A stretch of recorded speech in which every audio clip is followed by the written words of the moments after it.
Hey everybody, welcome back to Snack Food Performance. So I've got another review I'm doing here on this Kingbolen S6 Elite. It's a scan tool. It's got a lot of great functions. I've used it a little bit, just experimenting on the Tahoe here, see what it does and what I like about it. And so far, the connectivity is fantastic. The thing is built really well built. The cable is as good as any of the high-end cables I've ever used on an expensive machine. And I really love the fact that the touchscreen is just so responsive. It's like any expensive cell phone that you would have or laptop. It's really responsive. So we're gonna get in here. There's no check engine lights on this thing at this time. This is my personal 2009 Chevy Tahoe with a 6.2 engine in it.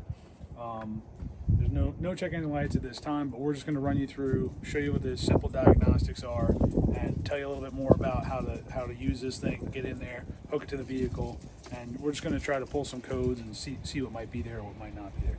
So follow along, and it might be something you like. All right, everybody. So here we are. We're inside the vehicle. I'm going to show you the first step here is to turn the Kingbolen on, the S6 Elite. It's got a power button right here. It's a nice firm press. You're going to push this down. I've been holding it for about 5 seconds. And the screen will turn on. It's going to go through a couple brief checks, and then it'll bring you up to your selections where you can choose what you want to do. I'm going to show you here. This comes with the 16-pin OBD2 connecting port. So it's just a simple cable.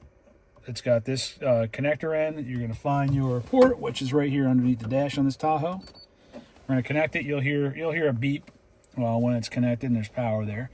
And then you're going to go ahead and turn your ignition to the on position, all the way on without running the engine. At this point, you'll be able to go through and select whether you want to diagnose, maintenance, upgrade. By the way, you can do upgrades on this machine via the internet when you're hooked to Wi-Fi. You can do OBD2 diagnose, repair info, file settings. I mean, there's quite a few different things you can do, but this video is going to be based on diagnose only, this diagnose selection. So we're going to go to diagnose, and once you're in here, you're going to go through and you're going to select your video. Now, there's over 100 different vehicles that you can find in here. And one thing I just want to point out is that this is a Chevrolet, right? There's a Chevrolet. Don't make the mistake that I did. I actually went down and there is China Chevrolet, China Cadillac, China Ford. So you don't want to accidentally select those because it won't link. So if you're in the United States and you're working on your typical Chevrolet vehicle, you're going to hit Chevrolet, and it's going to go through here, and then it'll go to the VIN selection. And once you get to the VIN selection, you're going to select automatic or manual, and I'll show you that here in a minute. Okay. What I've been using on my tests that I've done so far with this, I've only used the automatic search, and the automatic search works great on my Chevys, my Hondas, and my Subaru. It asks you if you want to read the VIN, and we're going to say yes. The ignition's already on, so I'm going to say okay. And it's going to go through, and it's a 2009 Chevy Tahoe. Correct. Now it's going to ask you, it may not ask this on every vehicle, but on this particular vehicle, it asked me if I have automatic or manual heating, and we do have automatic heating.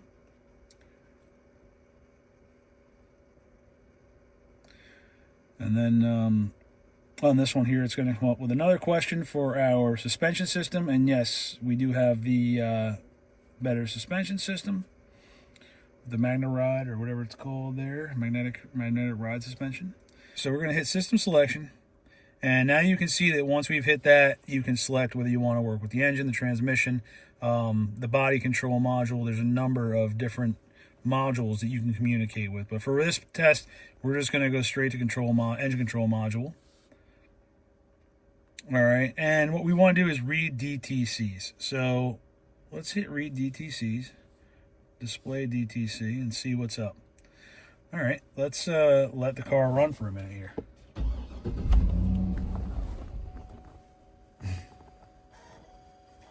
Okay, well, it won't run because you have the mass airflow sensor disconnected. So let's see, now we should have a code pop up. Okay, so here you go. This shows codes. Now, what I've done in this car, this didn't have a problem before. So what I did was I disconnected the mass airflow sensor because I knew it would be an easy one it's easy to get to that connection, and it gives us a good description here. So we've got the mass airflow sensor frequency because it's disconnected, and the air intake temperature sensor is built into the mass airflow sensor on this particular vehicle, so that's showing us that as well. In this case, that's going to show us those two codes that pop up. So what I'll do is I'll shut the vehicle down, I'm going to plug that in, and I'll show you how to clear the DTCs. So hang tight, 1 minute. Okay, so with the mass airflow sensor reconnected, we are going to go back. Now you can see on the dash we still got codes popping up because the computer stores that info. We're going to go back and we're going to check the DTCs again, and it's still going to pop up, right? So in this particular situation, in this car and the way these computers work, it's going to store that code, and it's going to have these codes stored in the computers for the diagnostic technician to be able to see what was going on. So what we'll do at this point is we're going to go back and we're going to clear the code. So this is how easy it is to clear the fault code. You just go to clear fault code. It's going to ask you yes or no. We're going to select yes. Clear the DTC information, successful. Great.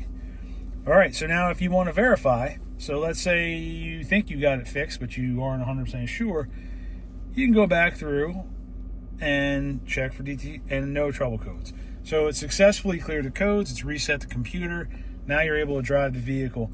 Now, in some situations, you may have thought you fixed the problem, but when you come back in, it shows no trouble codes. You go drive the vehicle and it pops back up. So after you've cleared a trouble code, my suggestion is always to go start the car up, take it for a drive, at least 10 minutes, 15 minutes, let everything get up to full operating temperature, and then bring it back to your garage or wherever you're working on it, let it cool down for a little bit, start it up again. I like to always do a double test on that to make sure that the code is gone and the issue is resolved. So it's as simple as that. I think this is a great little tool. Again, it's a Kingbolen S6 Elite. This thing here you can buy on Amazon and have it shipped right to your house, and you can start diagnosing your own vehicles. This is it's nice and lightweight. The screen has an excellent response. I really like the fact that everything is so clear. I don't know how clear it is to you guys on the camera, but as you can see, I mean, everything just, would you like to end the session? Sure. And then let me just give you a quick demonstration of how many different vehicles. Like, look at this. Some of these I've never even heard of before. I don't know what they are, but it doesn't matter what they are because I'm here in the United States and I'll probably never be working on any of this other stuff. And really, I just have this so I can work on my own cars. I don't necessarily work on customers' cars anymore. But yeah, there's a pretty great selection of vehicles. All the well-known vehicles, the Chevys, the GM, or the Chevys, the Fords, the Chryslers, the Hondas, the Toyotas, the Subarus, Nissans, they all pop up. We got Audi. Can't stand Audi personally, but it's in there. Doesn't matter. Acura, Buick, BMW.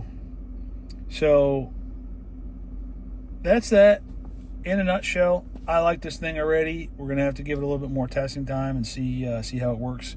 There's gonna be a bunch more videos that I make on different features of this thing. I'll try to find some other cars that maybe have a code, maybe do a favor for somebody and let you know what I think. But if you guys got any suggestions or any questions, anything you would like to see this do, please put it in the comments. And again, like and subscribe as always. We love to have your likes, your subscribes, and any comments that you might have, positive or negative, to help us build this channel and share our experiences with you guys would be greatly appreciated. So have a great day. See ya.